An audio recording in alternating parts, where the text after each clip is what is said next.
তো বেশি তর্ক করি না, মাঝে মধ্যে কয়েকটা কথা বলিয়ে দিই, ওরা আমাদেরকে মাঝে মধ্যে 7 আপ বলে একটু পচে এগুলো আর কি। ওরাও তো খাইছিল 4টা আর্জেন্টিনান দেখে। বলতেছে এটাই, এবার আমরা ওয়ার্ল্ড কাপ জিতবো আর ওরা দেখে দেখে কান্না করবে।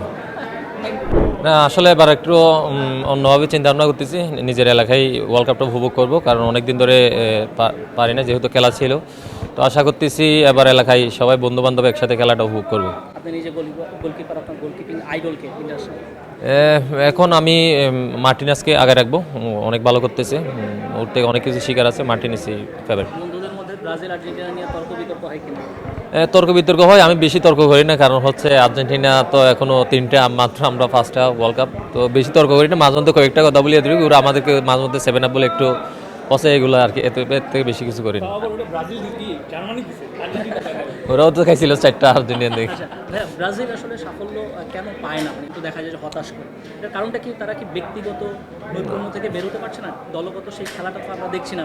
হ্যাঁ, ধরুন এখন তো অনেক কিছু চেঞ্জ হচ্ছে, প্রত্যেকটা টিম প্রযুক্তি দিয়ে খেলার চেষ্টা করতেছে, অনেক অ্যানালাইসিস করতেছে উইক পয়েন্ট কি এগুলা নিয়ে। তো ব্রাজিল আমি মনে করি যেটা হাইপ নিয়ে আছে এবার কিন্তু তেমন হাইপ নাই। আশা করি যদি ওরা 100% ডেডিকেশন দেখাইতে পারে মাঠে, আমি মনে করি এবার ভালো কিছু হবে ব্রাজিল টিমের জন্য। আপনার চোখে সেরা টপ 4 কারা কারা হতে পারে?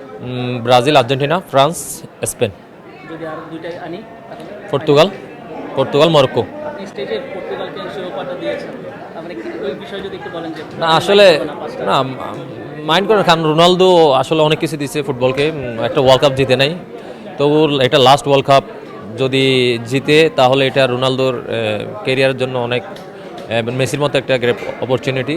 তো সেজন্য আমি এটা বললাম, ব্রাজিল অলরেডি ফার্স্টে আছে, তো আমরা হয়তো বা পরে কখনো জিতবো আর কি। আপনার সবচেয়ে ভালো বা কাছের বন্ধু যে যে বলবো আর্জেন্টিনা সমর্থক, তার উদ্দেশ্যে কি বলতে চান আমাকে ক্যামেরায় যদি বলেন? বলতেছে এটাই, এবার আমরা ওয়ার্ল্ড কাপ জিতবো আর ওরা দেখে দেখে কান্না করবে।